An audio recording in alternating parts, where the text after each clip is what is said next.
2016 has been a big year for animation, both in terms of quality and also quantity. Almost all big studios have released not only one new movie, but two. We got Kung Fu Panda 3 and Trolls from DreamWorks, The Secret Life of Pets and Sing from Illumination, and Zootopia and Moana from Disney. And Pixar, Blue Sky and Warner Bros. Animation each put one out as well. And never forget about those small independent films, which are often quite beautiful and unique. There were just so many this year, and since I'm a huge fan of animation, I want to give you my personal ranking. Before we get started, I have to say that I didn't get a chance to see the new Makoto Shinkai movie Your Name, so it can't be on my list. And that's probably the reason a very dirty movie could sneak up on there. My number 10 is Sausage Party. I watched half of the movie in a train on my way home for Christmas, which was a very bad idea because you can't really laugh out loud and really enjoy something like this that way. The pipes are coming. Oh, Jesus, fuck! Oh, gummy skin! She's peeling me fucking stuff! Fuck! I watched the rest of the movie at home and I quite liked it. I hoped for something a little bit better, to be honest, but it was crazy and special enough to make the list. I wasn't really into all the swearing because it got old very quickly, but there are many creative ideas like that awesome Saving Private Ryan homage or the inclusion of the Middle East conflict, and at the end I somewhat appreciated it. Have fun! Number 9 is Miss Hokusai. A slice of life story about the daughter of the famous Japanese painter Hokusai. Even more than the relationship to the father, it was the one to the younger sister that moved me. Miss Hokusai creates a warm and welcome atmosphere, and its animation style is quite wonderful to look at. Oh no. 姉ちゃん、トシさんは俺に全然会いに来てくれない。こんな絵描かせる先生もひでえな。おえさんのは人は描けてるがどうも色気がない。あのバカ、知りもしねえくせに描くからボロを出す。Equally wonderful, but in a different way, was the animation style of my next pick. Number 8 is The Red Turtle, a Studio Ghibli co-production from France, Belgium and Japan. What's so special about this movie is the fact that it tells its story completely without any words. There are no dialogues and all the emotion it evokes arise from the images and a beautiful soundtrack by Laurent Perez Del Mar. The movie hasn't been released yet in the US, but it has a limited start at the end of this month.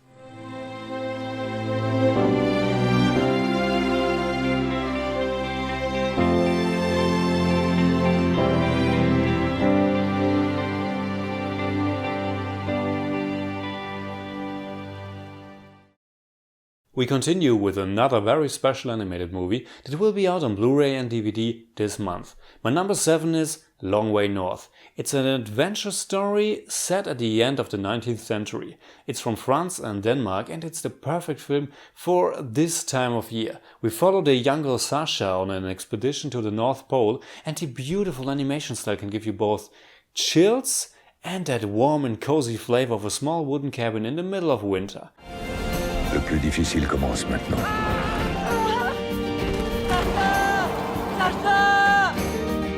Mais c'est tellement beau. J'aimerais que tu vois ça, ma petite Sacha.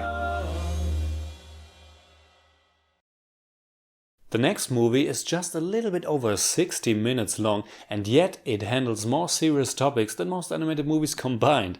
My number 6 is this year's official Oscar contender from Switzerland, the stop-motion film My Life as a Courgette, also known as My Life as a Zucchini. It tells the story of a little boy who deals with his new life at an orphanage. It won several prizes, including Best European Animated Feature Film, and it's a wonderful little gem. It addresses many serious themes, but handles them in a way little children won't be overwhelmed.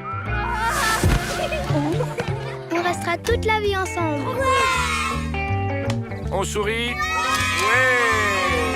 Alors, super couchette, c'est quoi tes super pouvoirs? Tu fais pousser les légumes plus vite? Et toi, t'es déguisé en quoi? En débile? My number 5 is a movie that was way better than I expected.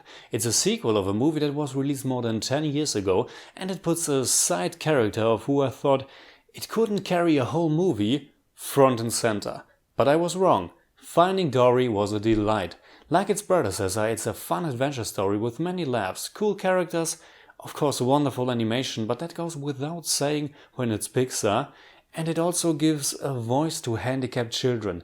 And in the end, Finding Dory has one of the most emotional moments of the year for me. Dory, you are about to find your parents. And when you do that, you'll be Home. Our next movie is also quite the emotional journey, the newest work of Laika. Number 4 is Kubo and the Two Strings, another stop-motion work that is almost too perfectly animated for my taste. This might sound silly, but the animation is that sophisticated that it almost loses some of its stop-motion charm. Well, I left the movie anyway because it tells an exciting story about a young boy and his strange, magic-wielding family. It combines Eastern and Western influences, and it isn't afraid to go very dark as well.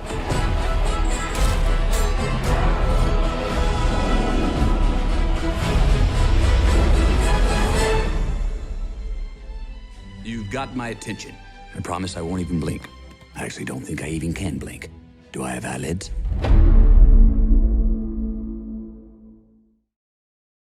Alright, only 3 more movies, 2 of which are very well known, but my number 3 is another French movie and also in classic 2D animation.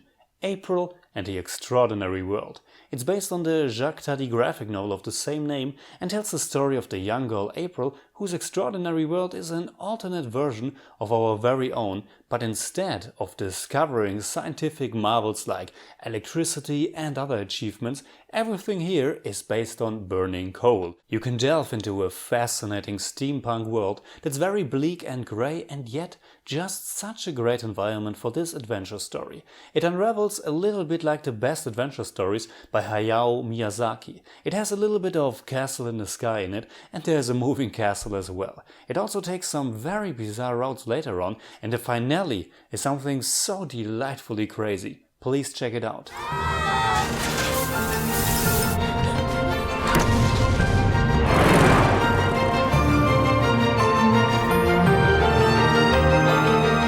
Comment on ne répond plus?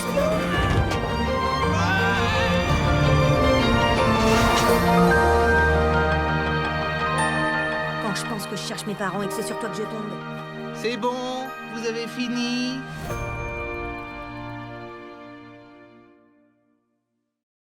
And maybe you wonder, no Disney movies on my list?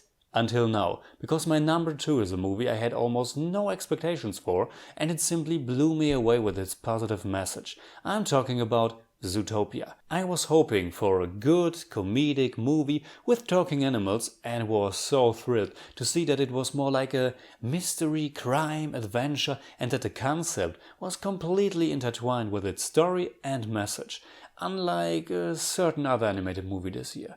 Zootopia has stunning visuals, great characters, a huge world to explore, and a lot to think about when you leave the theater. I was so sure it would end up being my number 1 favorite animated movie of 2016. But then I saw my number 1, Norm of the North. Just kidding, of course. I haven't even seen it because it has never been released here. Guess it's too bad. But enough. When you've seen my regular top 10 best movies of 2016, you already know what my number 1 has to be. Right, Moana. I love this movie and I love all the songs in it. Disney has reached yet another level regarding the quality of animation. It looks absolutely gorgeous and it tells a great story with many laughs, beautiful visuals, meaningful songs and a lot of heart. Since I saw it, I can't stop listening to the soundtrack, and even though La La Land is my favorite movie of the year, I want the Oscar for Best Song go to How Far I'll Go. See the light as it shines on the sea. It's blinding, but no one knows how deep it goes. And it seems like it's calling out to me, so come find me.